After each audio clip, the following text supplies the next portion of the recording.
so much of what our kids experience is caught, not necessarily taught. I mean, we're trying to model brushing your teeth every day and praying before meals, those types of things.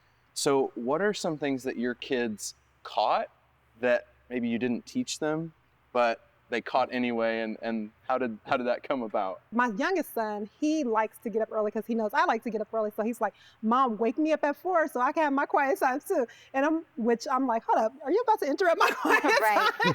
So, but then I'm like, no, that's a good thing. He needs to get up early. He needs to get into that pattern. So that's really good. Another thing that I'm grateful that they caught from me is even generosity. So they see me giving to the poor when I see someone out there on the streets.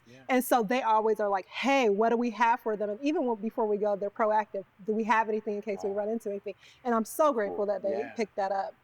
My daughter also has the same mannerisms and I dare say attitude, sass that I have. I'm trying to work on a balance of this is okay, this is not okay.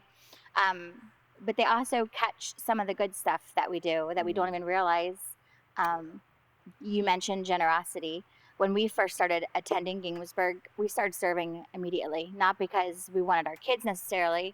Like, it wasn't for our kids, it was for us. And now that's just something that kind of falls in line. You know, we're there for 2 services. So my husband serves, my kids serve because they're not going to go to class twice. So, you know, there's some goods, there's some bads. We just kind of hope for more goods. Yeah. What's something that was modeled for you that as a parent you saw that and remember that and said, I want to break that. I don't want to do that as a parent. What were some of those things from your experience, and how did that work out? That's one thing I've learned and picked up from my father. My father was extremely hard worker, and he would work all the time. And then I picked up on that, so I was always feeling I have to work.